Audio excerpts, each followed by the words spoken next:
नमस्कार विद्यार्थियों, स्वागत है आप सभी लोगों का आरएस बाबा पर। और आज हम लोग योजना को करने वाले हैं।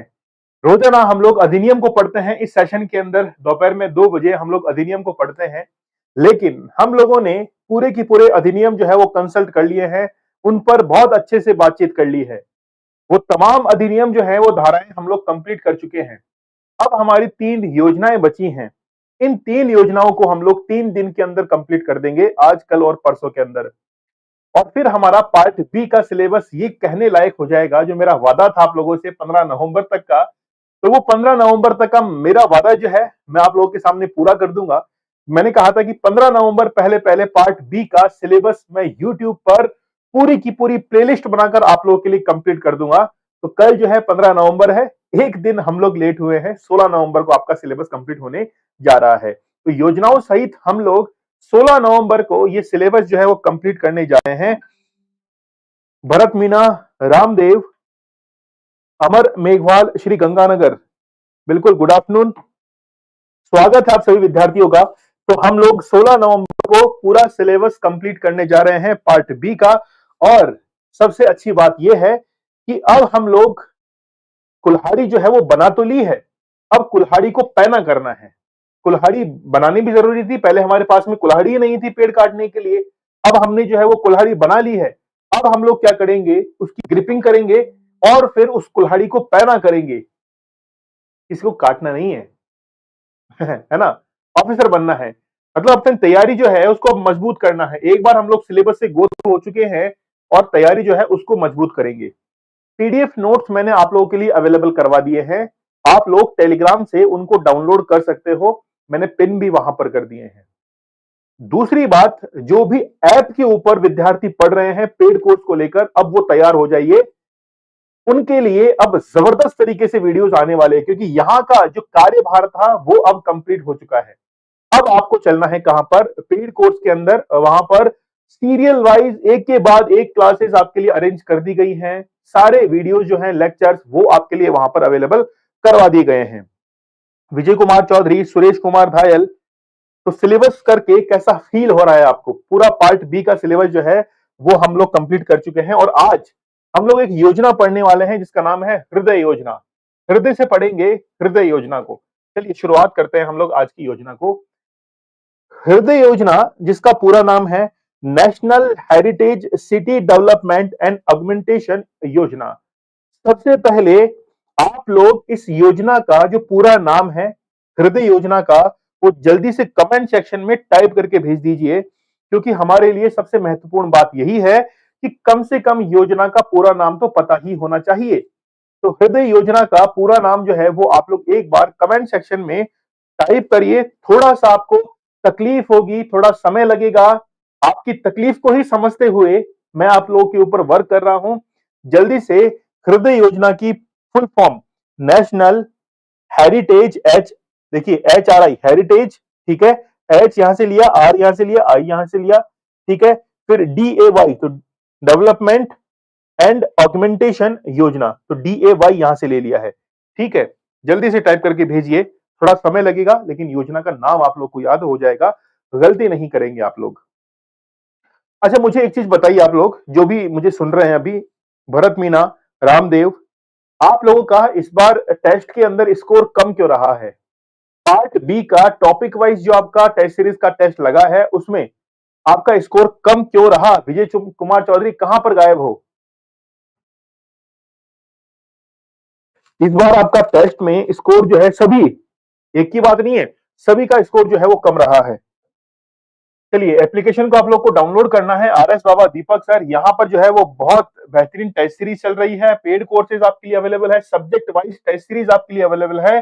पार्ट बी का 13 नवंबर को टेस्ट लग चुका है। इस टेस्ट के अंदर जिन भी क्वेश्चंस के अंदर आपको प्रॉब्लम है, उन क्वेश्चंस को आप लोग मुझे भेज दीजिए या नंबर बता दीजिए कि सर इस क्वेश्चन में हमको प्रॉब्लम थी, उसको सॉल्व करवा दीजिए। तो जिस भी प्रश्न में आपको प्रॉब्लम थी, आप उस प्रश्न को नंबर जो है मुझे भेज सकते हैं और हम उस प्रश्न को सॉल्व कर लेंगे। वीडियो कोर्स 799 के अंदर आप लोगों के लिए लॉन्च किया चुका है। आपको फ्री टेस्ट सीरीज मिलती है पार्ट ए और पार्ट बी के लिए। 399 के लिए वैसे भी आप लोग टेस्ट सीरीज खरीदेंगे तो एक कदम और आगे बढ़ाइए इसकी ओर। और आप लोग फुल वीडियो कोर्स के अंदर एनरोल हो जाइए। टेस्ट सीरीज आपको साथ के साथ मिल जाएगी। ये जो फुल वीडियो कोर्स है ये आपको हेल्प करने वाला है एग्जाम टाइम पर। मैं अभी बता रहा हूं, बाद में खरीदना ही पड़ेगा आपको। खरीदना पड़ेगा मतलब या तो यहां से खरीदिए, किसी और से खरीदिए, आप लोगों को ये कोर्स लेना ही लेना पड़ेगा अगर आप लोगों को एग्जाम में सफल होना है। अगर आप लोग सीरियस एस्पिरेंट हैं, अपने आप में गंभीर विद्यार्थी हैं, तो आप लोगों को किसी ना किसी कोर्स के अंदर एनरोल होना ही पड़ेगा। ये सर्वथा सत्य है। चाहे ऑफलाइन पढ़िए या ऑनलाइन पढ़िए, वो आपकी मर्जी है, लेकिन कहीं ना कहीं तो पढ़ना ही पड़ेगा। ठीक है, तो कल पढ़ना है तो आज पढ़िए फिर, ठीक है ना। जो काल करे सो आज कर। तो आप लोग जो है वो इस कोर्स के अंदर एनरोल हो सकते हैं। इसके बाद में अगर आप लोग फिर भी कहते हैं नहीं मन तो अलग से ही चाहिए, तो थाना अलग से ही चाहिए, तो फिर यहां पर देखिए पार्ट ए और पार्ट बी की, part A plus part B की टेस्ट सीरीज आप लोग अलग से भी ले सकते हैं, जिसमें history, polity, geography, current affair तमाम टॉपिक जो है वो आपके इसमें इंक्लूड किए जाते हैं। हर टेस्ट सीरीज में 120 क्वेश्चन आपको पूछे जाते हैं, जिसमें से 80 क्वेश्चन रहते हैं आपके जीके जीएस के, ठीक है, और उसके बाद में 40 क्वेश्चन आपके किसके रहते हैं, नगर पालिका के रहते हैं। रोजाना शाम को 10 बजे 10 मिनट के लिए 10 प्रश्न आपको सॉल्व करवाए जाते हैं। आज 22वीं क्लास है, शाम को 10 बजे आप लोगों से मुलाकात होगी 10 प्रश्नों के साथ में। इस वाली क्लास में आना मत भूलिएगा। कोई भी समस्या है, तकलीफ है, पेट में दर्द है, आंखों में जलन है, दीपक सर ऑफिशियल मुझे टेलीग्राम चैनल पर आप लोग मैसेज कीजिए। पीडीएफ जो है नोट्स की वो मैंने यहां पर पिन कर दी है, आप लोग जरूर यहां से डाउनलोड करो।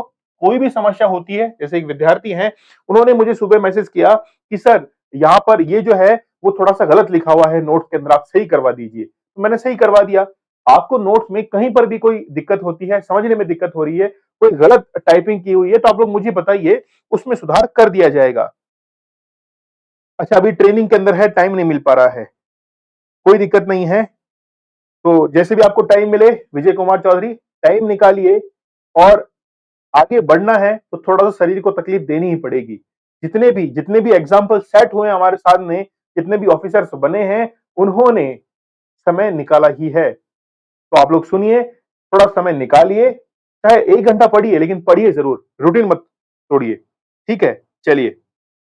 रामदेव कह रहे हैं sir part A and B का पॉलिटिकल एग्जाम क्वेश्चन हार्ड था। अच्छा, पार्ट ए प्लस बी वाली टेस्ट सीरीज में पॉलिटी के क्वेश्चन हार्ड थे। अगर आप लोग को लगता है कि सर पॉलिटी के क्वेश्चन हार्ड थे, तो आप मुझे क्वेश्चन नंबर बताइएगा, उन क्वेश्चंस का हम लोग यहां पर एक सेशन जो है वो कर लेंगे। Part A plus part B test series के अंदर जिन भी क्वेश्चंस में आपको प्रॉब्लम है, आप क्वेश्चन का नंबर बताइए। नंबर जो भी क्वेश्चंस होंगे हम लोग यहां पर उनको डिस्कस करेंगे। ठीक है, चलिए बढ़ते हम लोग आगे। सबसे पहले हृदय योजना के बारे में देखते हैं। हृदय योजना जरूरी क्यों है, पहले तो ये सुनिए। आज हमारे भारत के अंदर ऐसे बहुत सारे विरासत स्थल है, बहुत सारे सांस्कृतिक स्थल है, ऐतिहासिक स्थल है, जिनकी कद्र वो यूनेस्को जानता है, लेकिन हम नहीं जानते। हम लोग हमेशा धरोहर स्थलों पर गंदगी करते हैं, उन्हें नुकसान पहुंचाते हैं, और उन पर जो है वो प्रेम कथाएं लिख दी जाती है कि फलाना फलाना विजय कुमार चौधरी जो है वो प्रेम करता है किसके साथ में, वो फलाना फलाना सुमन के साथ में, या फलाना किसी के साथ में भी जो है वो प्रेम करता है। तो ऐसी प्रेम कथाएं जो हैं वो हमारे ऐतिहासिक और सांस्कृतिक स्थलों पर लिखी रहती हैं। लेकिन एक तरफ वो भावनाएं व्यक्त करने का स्थान बन गई हैं, वहीं दूसरी तरफ हमारे लिए एक ऐतिहासिक एक हर्जाना भी है, नुकसान भी है। अगर कोई विदेशी पर्यटक वहां पर आता है तो वो देखता है कि इस कोने के अंदर जो है वो पान की पीक थूकी हुई है, वो एक अजीब तरीके से मुंह बनाता है और वहां से रवाना हो जाता है, और ये सोचता है कि यार इन लोगों को ये भी पता नहीं है कि खुद की संस्कृति को, ऐतिहासिक स्थलों को किस प्रकार से जो है वो सुरक्षित रखा जाए। इसीलिए सरकार ने एक कदम उठाया और 2015 के अंदर एक योजना शुरू की जिसका नाम है हृदय योजना। ठीक है सर, कितने घंटे पढ़ना जरूरी है, देवेंद्र सिंह देवरा, कितने घंटे? घंटों के हिसाब से पढ़ाई करेंगे सफलता कभी भी नहीं मिलेगी। घंटे निर्धारित नहीं करते हैं आपकी सफलता और आपके पढ़ाई का तरीका। ठीक है, चलिए देखिए हृदय योजना के बारे में हम लोग बात करें, यानी राष्ट्रीय विरासत शहर विकास और वृद्धि योजना भारत सरकार की, ध्यान रखना पहला पॉइंट यहीं से क्लियर है, भारत सरकार की योजना है, एक केंद्रीय क्षेत्र की योजना है। ठीक है। हृदय योजना वर्ष 2015 में आवास और शहरी मामलों के मंत्रालय के द्वारा शुरू की गई थी। हृदय योजना देश की विविध प्राकृतिक, ऐतिहासिक और सांस्कृतिक संसाधनों की पूरी क्षमता का पता लगाने के लिए शुरू की गई थी।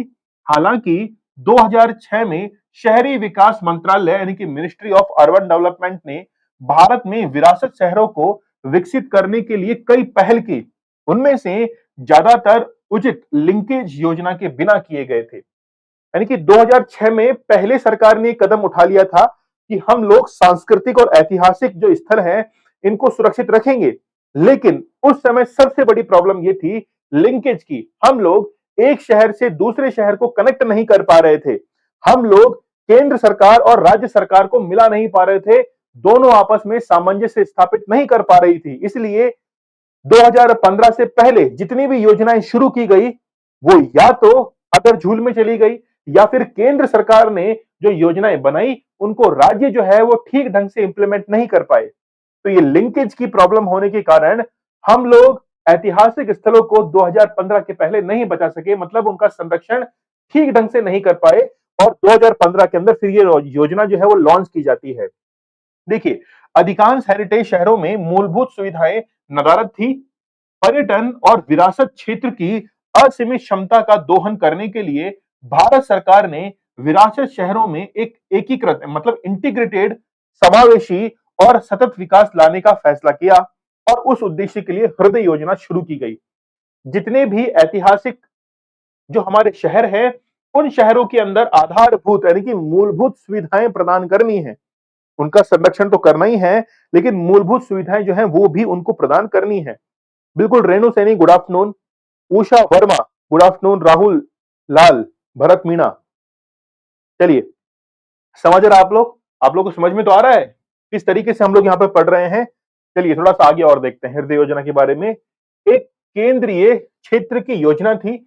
इस प्रकार इस योजना के लिए पूरा धन केंद्र सरकार से आया था। बहुत सारे विद्यार्थियों ने, जिन भी विद्यार्थियों ने कल टेस्ट दिया पार्ट बी का, क्योंकि मेरे पास तो पूरा एनालिसिस है किस किसने इस क्वेश्चन को गलत किया था, इस प्रश्न को किस किसने गलत किया था, उनमें से 2 विद्यार्थी अभी हमारे कमेंट सेक्शन के अंदर हैं। ठीक है, मैं नाम तो लूंगा नहीं, लेकिन 2 विद्यार्थी का ये प्रश्न जो है इन कमेंट सेक्शन के अंदर गलत हुआ है ना। तो ये केंद्र सरकार की योजना है पूरी तरीके से, मतलब 100:0 केंद्र सरकार से पूरा धन आता है। इसे 21 जनवरी 2015 को लॉन्च किया गया था। इस डेट को आप लोग कमेंट सेक्शन में टाइप करके भेजो, जल्दी से कमेंट सेक्शन में टाइप करके भेजिए। कमेंट सेक्शन में टाइप करके भेजिए 21 जनवरी 2015 को इस योजना को लागू किया गया था। भेजो भाई। अर्जुन, 21 जनवरी 2015 की जो डेट है इसको आप लोग कमेंट सेक्शन में टाइप करके जल्दी से भेज दीजिए। इस योजना को लागू किया गया था इस 21 जनवरी 2015 को। परियोजना की अवधि दिसंबर 2014 से 4 साल तक थी, मतलब 2014 से कब 2019 के अंदर ये पूरी हुई, मार्च 2019 में ये पूरी हुई थी। ठीक है, और किसके तत्वाधान में? शहरी विकास मंत्रालय के तत्वाधान में जो है ये योजना लागू की गई थी। उषा वर्मा, रेणु सैनी, बिल्कुल 21 जनवरी 2015।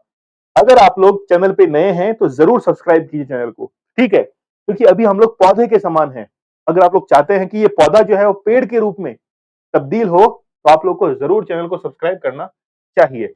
चलिए देखिए इधर, आप तो योजना के क्रियान्वयन के लिए कुल 500 करोड़ रुपए की योजना बनाई गई थी। ठीक है, कुल 500 करोड़ रुपए की योजना थी।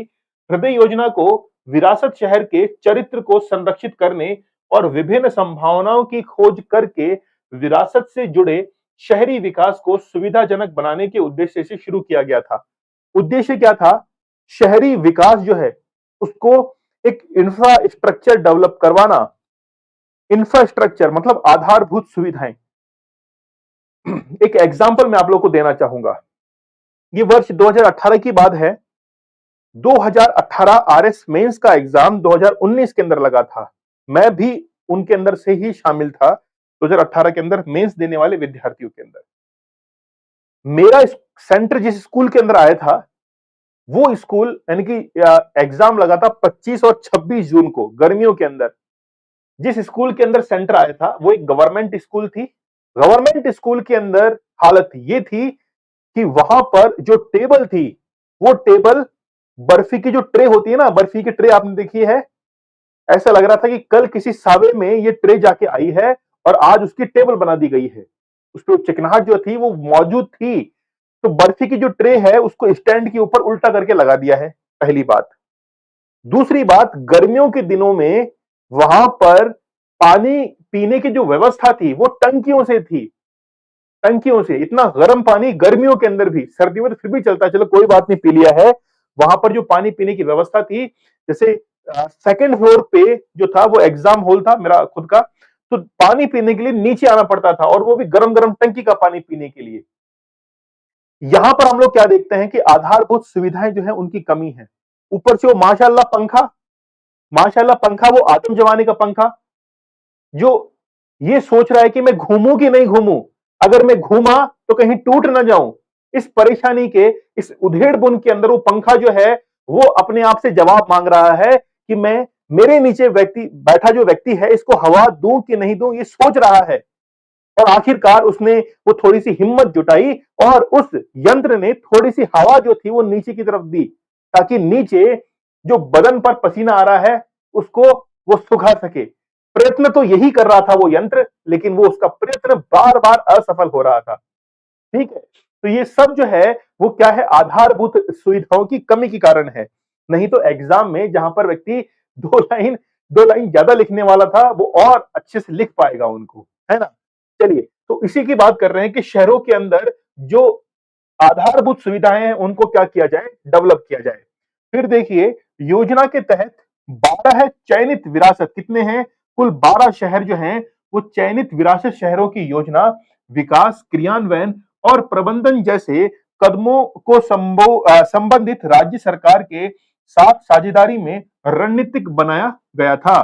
ठीक है, यह योजना न केवल विरासत स्थलों के संरक्षण और समग्र विकास पर, बल्कि शहर नियोजन और समावेशी तरीके से आर्थिक विकास पर भी ध्यान केंद्रित करती है। ध्यान रखना, केवल सांस्कृतिक विकास नहीं है, आर्थिक विकास पर भी ध्यान क्या करती है, ये केंद्रित करती है। तो 21 जनवरी 2015 को इसको लॉन्च किया गया।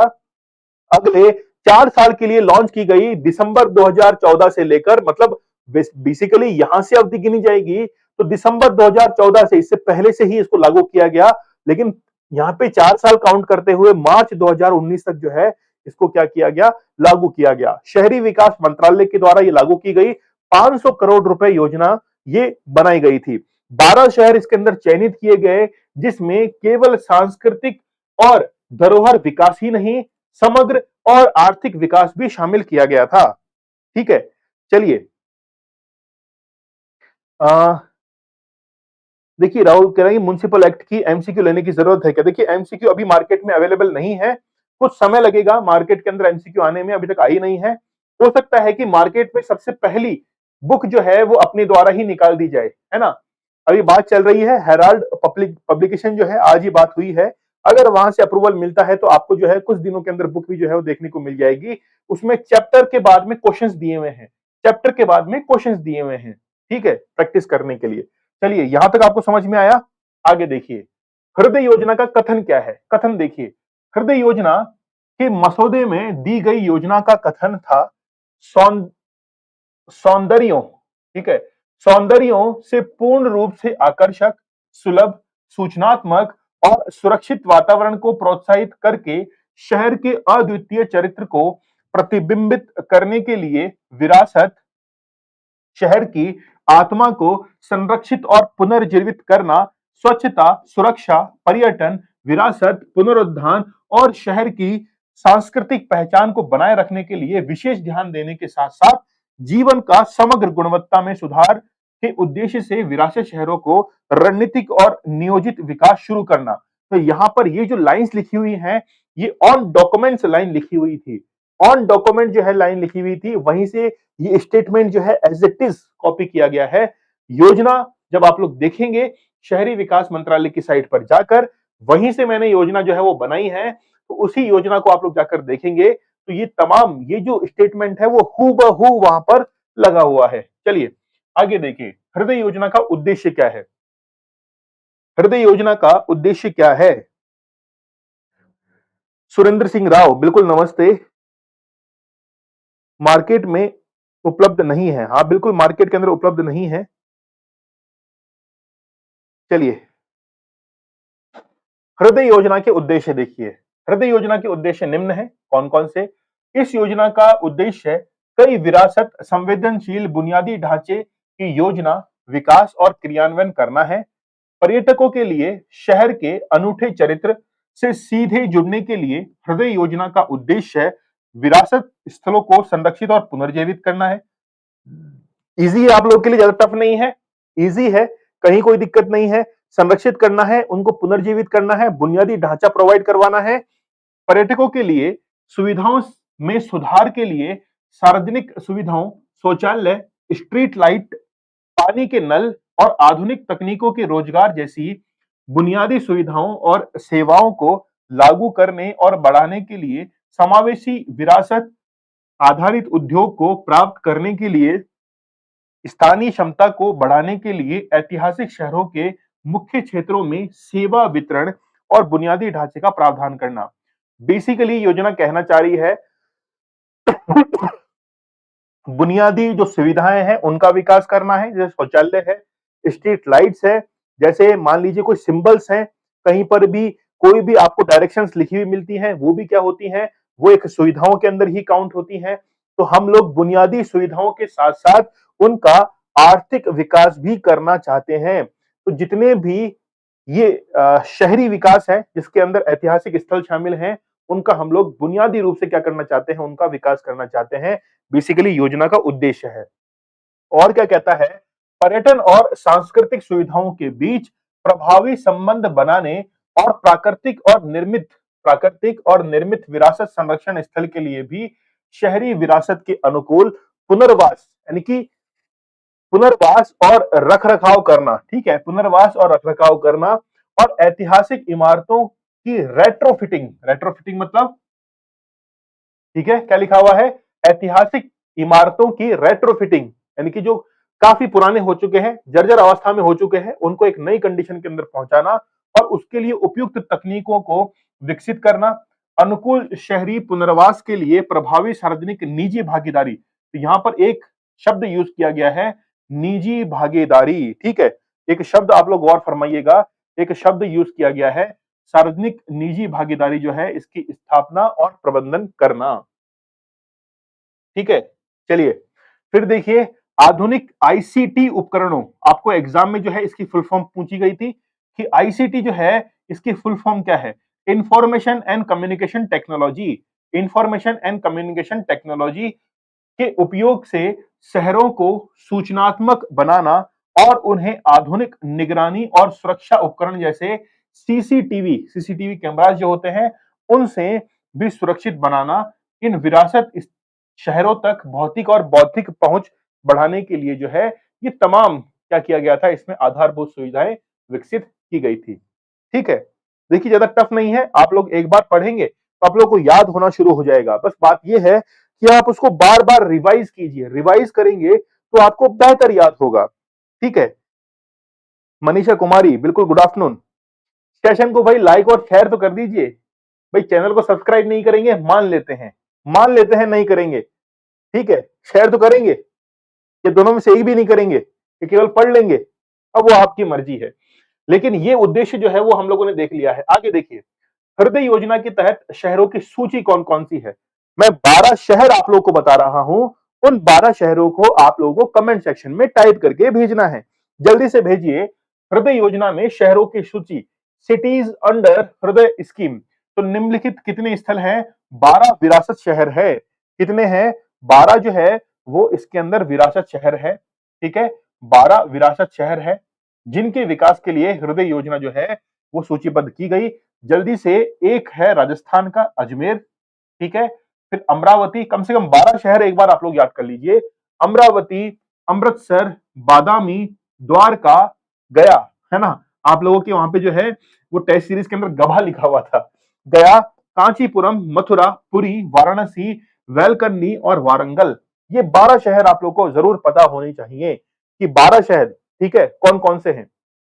अब आप लोग देख रहे हैं कि सर सबसे एक प्रश्न आप लोग के आया था कि सर्वाधिक खर्च कौन से शहर पर किया गया है, तो इसमें वाराणसी जो है, वाराणसी कहां गया, ये वाराणसी शहर जो है ये सबसे खराब हालत में था, इसलिए सबसे ज्यादा लगभग 80 करोड़ रुपए के आसपास जो है यहां पे खर्च करने का प्रावधान रखा गया था वाराणसी के अंदर। ठीक है, 12 शहरों को जल्दी से आप लोग कमेंट सेक्शन में टाइप करके भेजिए, 12 शहरों को कमेंट सेक्शन में जल्दी से टाइप करके भेजिए। भेजो भाई, 12 शहर आप लोग के सामने हैं। सबसे पहला है अजमेर, अमरावती, अमृतसर, बादामी, द्वारका, गया, कांचीपुरम, मथुरा, पुरी, वाराणसी, वेलकन्नी, वारंगल। अगर यहां से प्रश्न बनता है तो प्रश्न ये बनेगा, निम्न में से कौन सा शहर हृदय योजना के 12 शहरों में शामिल नहीं था। ठीक है, चलिए हो जाएगा, 12 शहर याद हो जाएंगे। हाँ तो बोल दो यार, कुछ बोलते ही नहीं हो आप लोग, सुनसान बैठे हो, है ना, चुपचाप बैठे हो, खफा खफा लग रहे हो, यही बात है।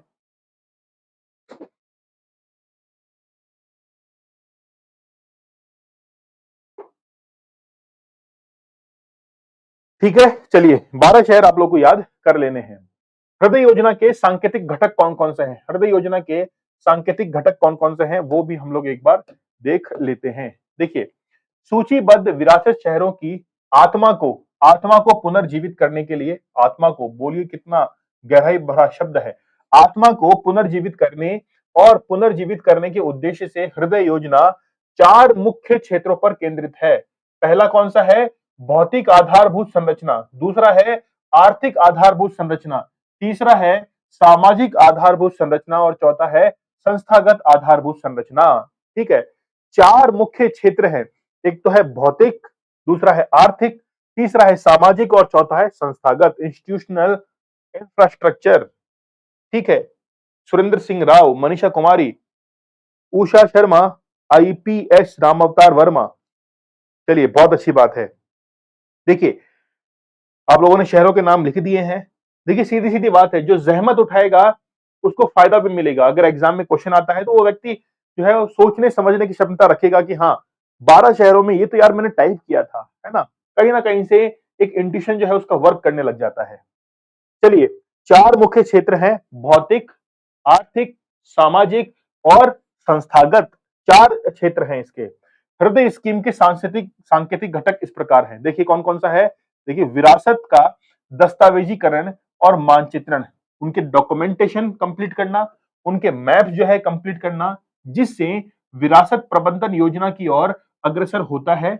यह एक विशेष शहर की मूर्त और अमूर्त विरासत संपत्तियों को सूचीबद्ध करके और इन संपत्तियों की भौगोलिक सूचना प्रणाली आधारित मानचित्रण द्वारा जो है वो इनका क्या किया गया है, इनको सूचीबद्ध किया गया है। ठीक है, दूसरा है विरासत, जैसे आप लोग कहीं, जैसे मान लीजिए कुतुब मीनार देखने के लिए गए हैं, दिल्ली के अंदर मान लीजिए कुतुब मीनार देखने के लिए गए हैं, तो जैसे ही आप लोग उस गेट के अंदर एंट्री लेते हैं तो आपको एक बुकलेट दी जाती है। उस बुकलेट के अंदर पूरे कुतुब मीनार क्षेत्र का एक नक्शा दिया जाता है। उस नक्शे से आप लोग ये अंदाज लगा सकते हैं कि मुझे कहां कहां क्या क्या देखना है। दूसरा, ऑडियो फॉर्मेट के अंदर आपको सुनने के लिए एक गैजेट दिया जाता है।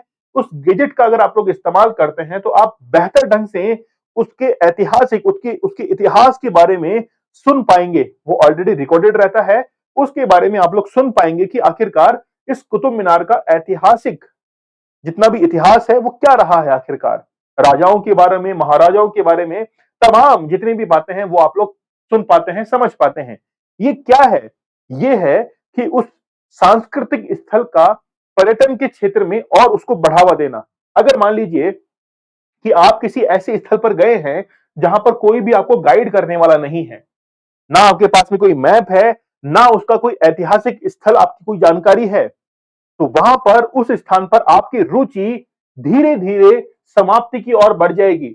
आप वहां पर 15-20 मिनट इधर उधर झांक कर जो है पागलों की तरह वो घर पे आ जाएंगे और बोल के आएंगे कि मैंने जो है वो आज जयगढ़ का किला देखा है, लेकिन जयगढ़ के किले के अंदर जो है मुझे कुछ समझ में नहीं आया, बस देखा मैंने। कोई पूछेगा गया हुआ है क्या, बोला हाँ गया हुआ हूं। बोले यार वहां पे जयबान तोप रखी हुई है, वो किसने रखवाई थी, है ना। तो फिर बोले कि यार बस इसने रखवाई थी, मुझे पता नहीं यार, मैं बस घूम के आया था, मैं घूमने के पर्पज से गया था। वो फिर गली निकालने लगता है वो।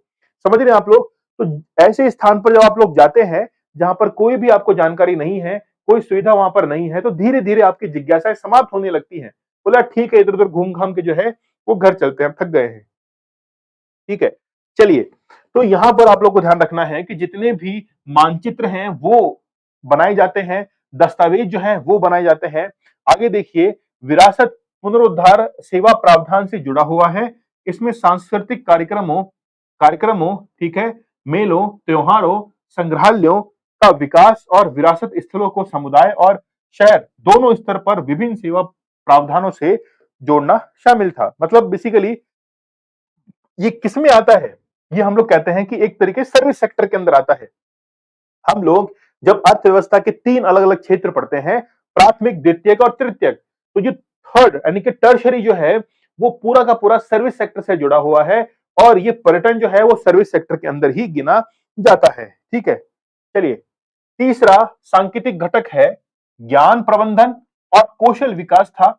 इसमें वेबसाइटों का विकास, शहरों के नक्शे, कैटलॉग जिसकी भी हम लोग बात कर रहे थे, ब्रोशर, डिजिटल डिस्प्ले, ठीक है, डिजिटल डिस्प्ले बोर्ड, दिशा स्तंभ, इधर मुड़िए उधर मुड़िए, बस ऊपर मत मुड़िए, ठीक है, आदि शामिल थे।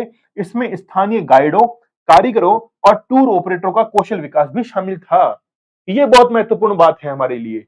हम लोगों को ऐतिहासिक स्थलों पर भारत के अंदर ही किसी विदेश में जाएं तो पागलों की तरह घूमे तो कुछ चलता है वहां पर, लेकिन हम लोग जिस देश में रहते हैं उसी देश के इतिहास से हम लोग पूरी तरीके से अनजान बन जाएं और बस इधर उधर घूमते रहें। कहते हैं कि मुंह फाड़ना कहते हैं, है ना? तो ये कुछ जानते तो है नहीं, इसीलिए इन चीजों की हेल्प ली जाएगी। ब्रोशर्स दिए जाते हैं, कैटलॉग्स दिए जाते हैं, नक्शे दिए जाते हैं, गाइड्स होते हैं, डिस्प्लेज होती हैं, ये तमाम जो है वो आपको जानकारी उपलब्ध करवाने की कोशिश करती है। ठीक है, चलिए आगे देखिए, हृदय योजना का क्रियान्वयन। हृदय योजना जो है इसका क्रियान्वयन कैसे किया जाता है? शर्मा जी गुड आफ्टरनून, बहुत बढ़िया। सुरेंद्र सिंह राव, मनीषा कुमारी, मिस्टर तिवारी, चलिए बहुत अच्छी बात है।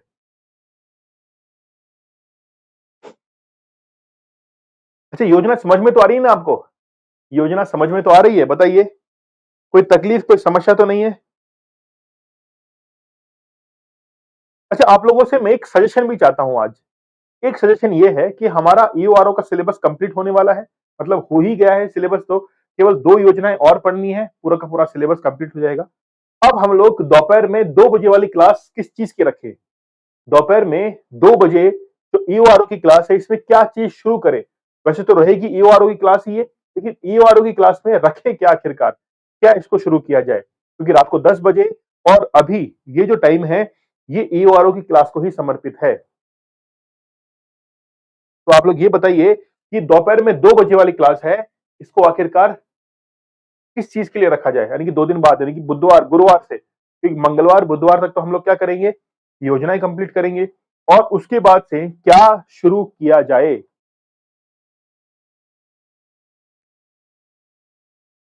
कोई सजेशन आप लोगों की तरफ से? सजेशन दीजिए आप लोग कमेंट सेक्शन में, तब तक हम लोग यहाँ पे पढ़ते हैं। तो हृदय योजना का क्रियान्वयन किस प्रकार से हो रहा है? हृदय योजना शहरी विकास मंत्रालय के तहत नियोजित, विकसित और क्रियान्वित की गई थी। राष्ट्रीय शहरी मामलों का संस्थान राष्ट्रीय परियोजना प्रबंधन इकाई था। ठीक है, मतलब देखिए, शहरी विकास मंत्रालय के तहत जो है और भी कई इकाइयां निर्मित की गई, उन संस्थानों को इसकी जिम्मेदारी दी गई थी प्रबंधन के तौर पर। फिर हृदय योजना को लागू करने के लिए राष्ट्रीय स्तर और शहरी स्थानीय निकाय स्तरों पर विभिन्न संस्थागत संरचनाएं स्थापित की गई थी। ठीक है, चाहे हम लोग राष्ट्रीय स्तर पर बात करें, चाहे शहरी स्तर पर बात करें या फिर स्थानीय स्तर पर बात करें, विभिन्न संस्थाएं जो है वो निर्मित की गई थी। वे इस प्रकार हैं, जैसे राष्ट्रीय स्तर पर हम लोग बात करें तो राष्ट्रीय स्तर पर राष्ट्रीय अधिकार प्राप्त समिति, राष्ट्रीय स्तर पर राष्ट्रीय अधिकार प्राप्त समिति जो है वो निर्मित की गई, जिसे एचएनईसी के रूप में जाना गया था। योजना के समग्र स्वीकृति, मार्गदर्शन और सलाहकार भूमिका प्रदान करने के लिए स्थापित किया गया था। ठीक है, इसकी सह अध्यक्षता शहरी विकास मंत्रालय के सेक्रेटरी जो हैं और संबंधित राज्य के मुख्य सचिव ने की थी। ठीक है, फिर देखिए मिशन निदेशालय को विभिन्न गैर सरकारी संगठनों और लोक निर्माण संगठनों के माध्यम से विरासत प्रबंधन योजनाओं और निवेश योजनाओं और योजनाओं के क्रियान्वयन जैसी गतिविधियां करने के लिए अधिकार दिया गया था। तो एक निदेशालय, डायरेक्टरेट, मिशन डायरेक्टरेट, ठीक है, इसकी स्थापना की गई। पहली बात देखिए आप लोग, 3 स्तर हैं, राष्ट्रीय स्तर पर, राज्य स्तर पर या फिर शहरी स्तर पर, स्थानीय स्तर पर, हम लोग ये कह सकते हैं। ठीक है, तो 2 तरीके से इसको 3 तरीके से इसको लागू किया गया, राष्ट्रीय, राज्य और स्थानीय निकाय स्तर पर। अगर हम लोग राष्ट्रीय स्तर पर बात करें तो राष्ट्रीय अधिकार प्राप्त समिति जो है वो इस काम को हैंडल करती थी। उसी के तहत जो है वो मिशन निदेशालय की स्थापना की गई। ये जो राष्ट्रीय अधिकार प्राप्त समिति है, इसके सचिव होते थे शहरी विकास मंत्रालय के सचिव, ठीक है, और राज्य के मुख्य सचिव इसके क्या होते थे, समिति के सदस्य। इनकी अगवानी के अंदर ही मिशन निदेशालय की स्थापना की गई, जो कि इस मिशन के क्रियान्वयन की जिम्मेदारी संभालता है। ठीक है, फिर देखिए, उन्हें राष्ट्रीय शहरी मामलों के संस्थान द्वारा तकनीकी रूप से सहायता प्रदान की गई थी, जिसे राष्ट्रीय स्तर की परियोजना प्रबंधन इकाई के रूप में कार्य करने का प्रस्ताव दिया गया था। ठीक है, तो राष्ट्रीय स्तर पर, राज्य स्तर पर और स्थानीय स्तर पर, 3 स्तर पर जो है इस योजना का क्रियान्वयन किया गया। अगर हम लोग राष्ट्रीय स्तर पर बात करें तो राष्ट्रीय स्तर पर एक समिति गठित की गई और शहरी विकास जो मंत्रालय है, इसके सेक्रेटरी को उस समिति का अध्यक्ष बना दिया गया। उस समिति के सदस्य बनाए गए थे विभिन्न राज्यों के मुख्य सचिव, उस समिति के सदस्य बनाए गए। इन सभी के द्वारा एक मिशन निदेशालय स्थापित किया गया राज्यों के अंदर। वह मिशन निदेशालय जो है वो पूरी योजना का क्या करता है, प्रबंधन करता है। शहरी स्थानीय निकाय स्तर पर अब दूसरा स्तर आ गया है। ठीक है, स्थानीय स्तर पर हृदय योजना के प्रदर्शन की निगरानी, समीक्षा और निगरानी के लिए शहरी स्तरीय सलाहकार और निगरानी समितियों की स्थापना की गई थी। देखिए, किसकी स्थापना की गई, शहरी स्तरीय सलाहकार और निगरानी समितियों की स्थापना की गई। ठीक है, जितने शहर उतनी समितियां। इसने इसने आवश्यकता पड़ने पर क्रियान्वयन साधनों में मिड मिड कोर्स जो है सुधार के लिए उसकी सिफारिश की। मतलब एक कोर्स जो है वो शुरू किया गया, जिसमें जितने भी लोग हैं उनको शिक्षित किया गया, लिटरेट किया गया कि आप समझिए कि हम किस तरीके से सांस्कृतिक स्थलों को बचा सकते हैं। फिर है, शहर स्तर पर भी मिशन निदेशालय का गठन किया गया। मतलब राष्ट्रीय स्तर पर भी था, शहरी स्तर पर भी है। ठीक है, और इसने राष्ट्रीय स्तर के मिशन निदेशालय की विस्तारित शाखा के रूप में काम करने वाली एक पूर्ण परियोजना क्रियान्वयन इकाई के रूप में काम किया। चलिए समझिए इसको वापस से, क्या किया गया है, इस योजना को पूरी तरीके से वेल कंट्रोल करने के लिए हमने काम किया नेशनल लेवल पर और स्टेट लेवल पर। नेशनल लेवल पर एक समिति गठित की गई और उस समिति के सचिव जो है वो शहरी विकास मंत्रालय के सचिव को बनाया गया कि आप इसके जो है अध्यक्ष बन जाइए। उस समिति के सदस्य बनाए गए विभिन्न राज्यों के मुख्य सचिव। तो वो समिति क्या करती है, वो प्रबंधन का काम करती है राष्ट्रीय स्तर पर। जैसे हम लोग कहें कि 12 शहरों का चुनाव उस समिति के द्वारा किया गया कि कौन कौन से शहर जो है इसमें चुने जाने चाहिए। फिर अगर हम लोग शहरी स्तर पर आते हैं तो शहरी स्तर पर सलाहकार और निगरानी समितियों का गठन किया गया। मतलब हर शहर के अंदर, जो कि कोऑर्डिनेशन करती है राष्ट्रीय स्तर की, मतलब उसके साथ में समन्वय रखती है राष्ट्रीय स्तर की जो समितियां हैं, मिशन निदेशालय है, उसके साथ में क्या करता है, कोऑर्डिनेट जो है वो करके चलता है। ठीक है, चलिए अब देखिए हृदय योजना के क्या प्रभाव हैं।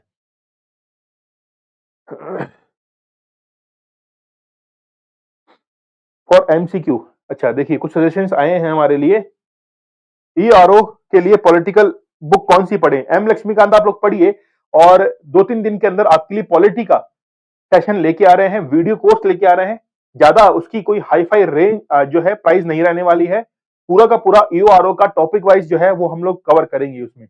ठीक है, तो पॉलिटी का आपके लिए वीडियो कोर्स आ रहा है, 2 से 3 दिन आपको लगेंगे, क्योंकि अब हम लोग पार्ट बी को पहले कंप्लीट कर रहे हैं। इसके बाद में जो आपका ऐप के ऊपर है वीडियो कोर्स, उसको अब कंप्लीट किया जाएगा इस महीने के अंदर। अगले 15 दिन के अंदर पूरा का पूरा सिलेबस आपका कंप्लीट कर दिया जाएगा ऐप के ऊपर भी।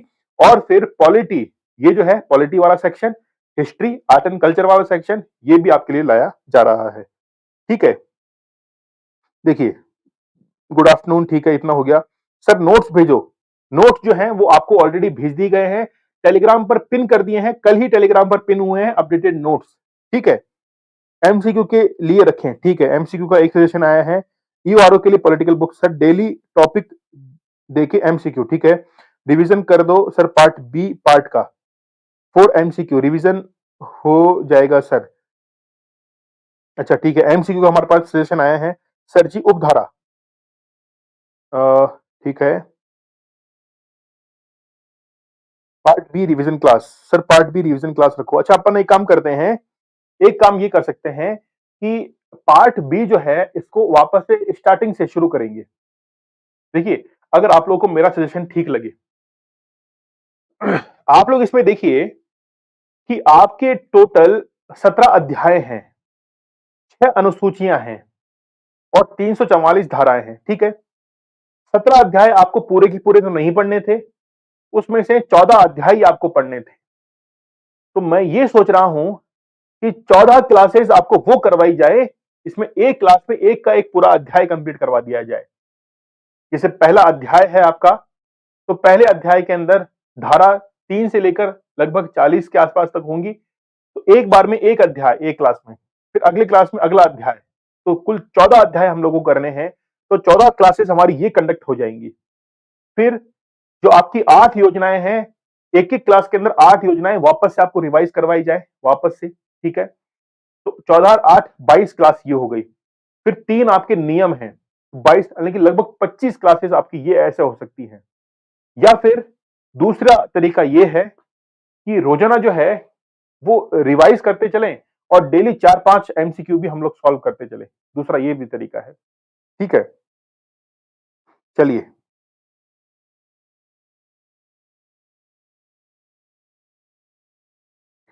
सर पार्ट पार्ट बी के लिए ऐप में कंटेंट टेस्ट से पहले सेंड कर दिया करें। देखिए ऐप वाले में थोड़ा सा भी टाइम लगेगा। ऐप वाले में क्या है, ऐप वाले में कंटेंट जो आ रहा है ना वो बहुत रिच कंटेंट है, मतलब उसमें बहुत सारे चेंजेस किए जा रहे हैं। ऐसे नहीं कि यहाँ पे जो पढ़ रहे हैं एग्जैक्ट वहां पर उठा के दे दिए, नहीं, वहां पे कंटेंट थोड़ा सा अलग हम लोग देख रहे हैं। उसमें वापस से पूरे की पूरे नोट जो है उनको रिवाइज किया जा रहा है। कहीं कोई चीज अलग मिल जाए या पहले कोई चीज छूट गई थी उसको वापस से धीरे धीरे जो है नोट्स के अंदर इंक्लूड करते हुए, क्योंकि फिर वहां पे पीडीएफ नोट्स आपके लिए अलग बनेंगे ऐप के। थोड़ा सा उसमें सब्र रखिए, 15-20 दिन का पूरा कोर्स आएगा, है ना। मतलब इस नवंबर के अंदर पूरा का पूरा पार्ट बी का ऐप के ऊपर भी सिलेबस करवा देंगे, नोट्स आपको मिल जाएंगे उसके अंदर, ठीक है। चलिए, तो हम लोग ये सोच रहे हैं कि एक दिन के अंदर एक अध्याय पूरा करें, यानी कि मैराथन सेशंस हो जाएंगे, वो बड़े बड़े सेशंस रहेंगे, एक दिन के अंदर एक अध्याय। एक तो ये हुई ये बात, पहले हम लोग इसको कंप्लीट कर लेते हैं। हृदय योजना का प्रभाव क्या है, इंपैक्ट। हृदय योजना की मिशन अवधि 31 मार्च 2019 को समाप्त हुई थी, याद रखना ये डेट बहुत महत्वपूर्ण है, 31 मार्च 2019। इस योजना के कुछ प्रभाव निम्नलिखित हैं। इस योजना ने मुख्य विरासत स्थलों और नागरिक बुनियादी ढांचा परियोजनाओं के बीच जुड़ाव का विकास जो है समर्थन किया था। इसने शहरों के विरासत, धार्मिक, सांस्कृतिक और पर्यटन संपत्तियों के आसपास के क्षेत्रों के लिए शहरी बुनियादी ढांचे के पुनरुद्धार में भी महत्वपूर्ण भूमिका निभाई थी। वाराणसी, अमरावती, अजमेर, अमृतसर शहर में विरासत स्थलों की ओर जाने वाली लगभग 59 सड़कें जो है वो पूरी हो चुकी थी, ठीक है। अमृतसर, पुरी और अजमेर शहरों में सार्वजनिक पार्कों और उद्यानों का क्रियाकलाप भी जो है वो किया गया था। आपको इसमें वित्तीय ढांचा याद रखना है। वित्तीय ढांचा ये याद रखना है कि पूरी की पूरी जो योजनाएं हैं वो केंद्र सरकार के द्वारा कंट्रोल की जा रही है, पूरा का पूरा फाइनेंस भी वहां से आ रहा है। जो 12 शहर हम लोगों ने देखे थे, उन 12 शहरों के अंदर सर्वाधिक खर्च वाराणसी के ऊपर किया गया है, लगभग 80 करोड़ रुपए का, ठीक है। ये तमाम बातें आप लोग को याद रखनी है। चलिए, आज की योजनाओं में कुछ पूछना हो तो आप लोग पूछ सकते हैं। एप्लीकेशन को आप लोग को डाउनलोड करना है, आर एस बाबा बाय दीपक सर। यहां पर जो है वो बहुत सारे टॉपिक आपको मिलेंगे, ठीक है। सब्जेक्ट वाइज टेस्ट सीरीज कम से कम आपको प्रैक्टिस के लिए ध्यान रखना। सब्जेक्ट वाइज जो टेस्ट सीरीज है, सब्जेक्ट वाइज जो टेस्ट सीरीज है, ये भी आपको प्रैक्टिस करनी है राजस्थान के लिए। कम से कम राजस्थान की तो प्रैक्टिस कीजिए। Rajasthan polity, Rajasthan history, Rajasthan geography, तीनों टॉपिक जो है वहां पर अपडेट कर दिए गए हैं फुल के फुल। लेकिन एक राजस्थान का जो है, यानी कि कुल 35 topic, Rajasthan history art and culture में 35 टॉपिकों में से एक है राजस्थान की महिलाओं की भूमिका वाला जो है वो, उसमें एक ही टॉपिक पेंडिंग है। बाकी सब के सब जो है वो टेस्ट पेपर उसमें अपलोड किए जा चुके हैं। आप लोग परचेज करेंगे, परचेज करने के बाद कुछ समय रुकिएगा, फिर आपको सारे के सारे पेपर दिखने लग जाएंगे, ठीक है। Rajasthan polity, Rajasthan geography, Rajasthan history, आप लोग इनकी प्रैक्टिस कीजिए।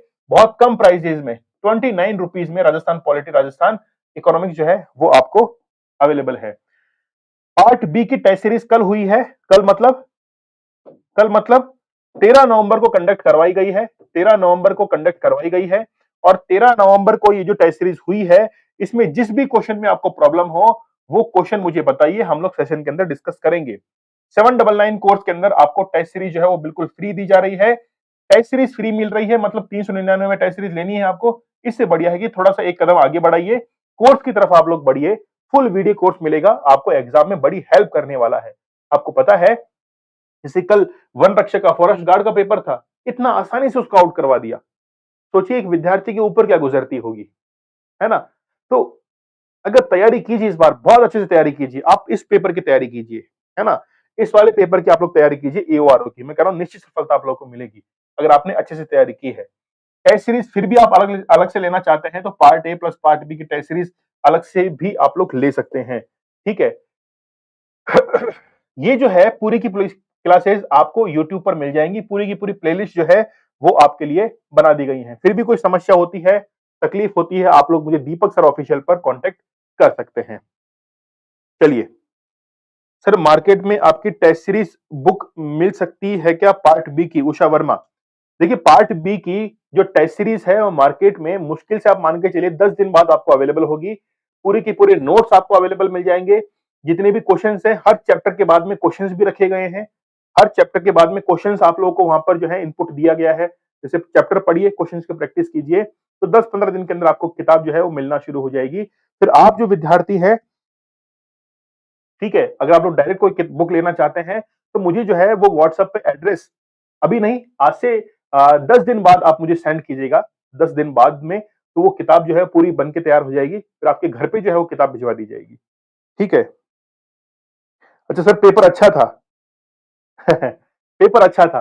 देखिए पेपर को बहुत मेहनत से बनाया जाता है, ऐसा नहीं कि बस कहीं से उठाया और कॉपी पेस्ट कर दिया। एक एक क्वेश्चन जो है वो छांट छांट के बनाया गया था। पेपर थोड़ा सा टफ आया था। Part A plus part B की टेस्ट सीरीज का पेपर थोड़ा सा टफ था। पसीने आए थे करने के अंदर। आप लोगों को नानी दादी सब याद आई होगी, लेकिन बस बात यह है कि जो प्रश्न आपको आपकी नजरों से छूटे हुए थे आज तक, उन प्रश्नों को इसके अंदर इंक्लूड किया गया था। पेपर के 3 लेवल डिसाइड किए गए थे। एक तो बिल्कुल सिंपल लेवल, फिर मीडियम यानी कि मॉडरेट, और फिर टफ लेवल।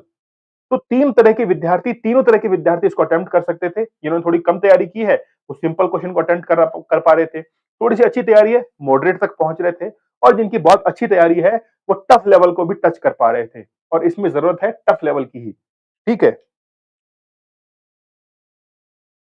कब तक? मुश्किल से मान के चलिए 10 दिन या 15 दिन, ठीक है। तो अगर आप लोग एड्रेस देंगे तो आपके एड्रेस पे भी भिजवा दी जाएगी वो बुक।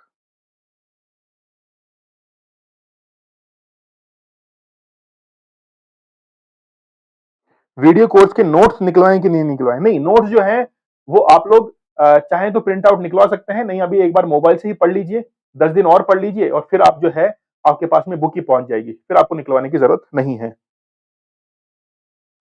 सर ईओआरओ के लिए सीईटी इंपॉर्टेंट है क्या? सरला देवी, नहीं, ईओआरओ के लिए कोई सीईटी नहीं है। बिना सीईटी के भी आप ईओआरओ का एग्जाम दे सकते हैं, बिना सीईटी के। अरे यार मुझे एक चीज बताइए, क्या है, सरकार को लड़ना है इलेक्शन, सरकार के पास नहीं है पैसे, क्योंकि पैसा जो है वो पैसा पैसा करते रहते हैं। सीधी सीधी बात है, इनको लड़ना है इलेक्शन, इनके पास नहीं है पैसे। सीईटी लागू करके इन्होंने जो है वो 25-25, 30-30 लाख फॉर्म भरवा लिए, पैसे अपने पास में इकट्ठे कर लिए। अब मुझे ये बताइए कि आपने सीईटी का फॉर्म भरवाया है, पेपर जो आउट हो रहे हैं इनकी जिम्मेदारी कौन लेगा? आपने सीईटी के अंदर जूनियर अकाउंटेंट का एग्जाम जो है वो इंक्लूड कर लिया है। क्या आप लोग 2023 में जूनियर अकाउंटेंट का एग्जाम ले लोगे? और क्या ले लोगे तो फिर क्या उसी साल आप ये भी दावा करते हैं कि पेपर आउट नहीं होगा? अगर पेपर आउट हो गया तो वो चला गया 2024 के अंदर, और 2024 के अंदर फिर से आपको जो है सीईटी देना पड़ेगा। और कोई बच्चा 2024 में सीईटी में फेल हो गया तो 2023 में तो पास है, 2024 में फेल हो गया तो मान लीजिए किन कारणों से वो एग्जाम की तैयारी नहीं कर पाया, बीमार पड़ गया, फिर क्या होगा? आप पेपर जो है उसको इतना टिपिकल क्यों बना रहे हैं? सीईटी टीईटी क्यों लेके आ रहे हैं आप लोग? मैं बिल्कुल इसके विपक्ष में हूं, मैं विरोध में हूं सीईटी के, क्योंकि आप लोग एक साल में किसी वैकेंसी को निपटाते नहीं है। आप लोग की आदत खराब हो चुकी है। आप लोग जो है वो पेपर जानबूझ के जो है आउट करवाते हैं। मैं तो बिल्कुल सरकार पे ब्लेम डालता हूं, ये आप लोग की कमी है, आप लोग जानबूझ के पेपर को आउट करवाते हैं ताकि पेपर के अंदर वापस से फॉर्म भरवाए। आप लोग की जो है, भाई आप लोग को लगता है कि विद्यार्थी जो है उसको एक साथ हम लोग वैकेंसी देंगे चुनाव के समय, वो खुश हो जाएगा। अभी पेपर आउट हो गया, वन रक्षक की वैकेंसी थोड़ा सा और बढ़ा देंगे, है ना, 1500 पद और बढ़ा दिए, विद्यार्थी फिर से खुश कर दिया उसको। लेकिन जो पहले उसके ऊपर गुजरी है उसको कोई नहीं देखने वाला। ठीक है, चलिए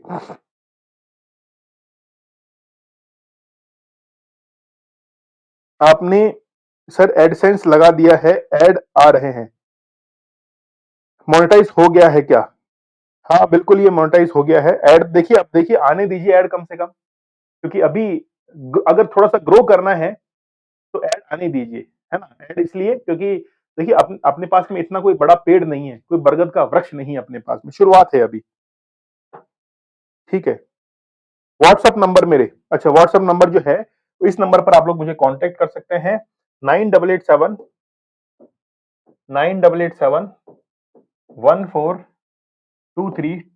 ये मेरे व्हाट्सएप नंबर है। ठीक है, चलिए जिन भी विद्यार्थियों ने चैनल को सब्सक्राइब नहीं किया है, आप लोग एक बार सब्सक्राइब जरूर कर लीजिए। कोई भी आपकी प्रॉब्लम है तो मैंने नंबर लिख दिए हैं, आप लोग मुझे मैसेज कर सकते हैं, टेलीग्राम पर मैसेज कर सकते हैं, नोट्स आपके लिए जल्दी अवेलेबल करवाई जाएंगे, आप लोग उसके लिए तैयार हो जाइए। चलिए मिलते हैं शाम को 10 बजे, आप लोगों से मुलाकात होगी 10 प्रश्नों के साथ में, और हम लोग इस पूरे की पूरे सिलेबस को जल्द कंप्लीट करने वाले हैं। वॉच टाइम, धन्यवाद। मीत ब्रॉज विलोग वीआर, कहीं वो तो नहीं है हमारे मित्र मीत सिंह, तो नहीं है कहीं ये हमारे, कहीं मित्र मीत सिंह वो तो नहीं है, ये मीत ब्रॉज कहीं वो तो नहीं है? बताइए, हमारे भी एक मित्र हैं जिनका नाम है मीत सिंह।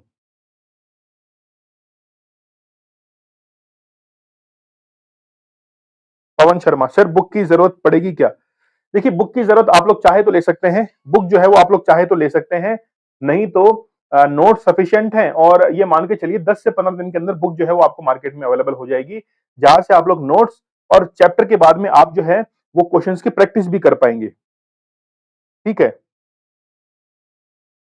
और बताइए।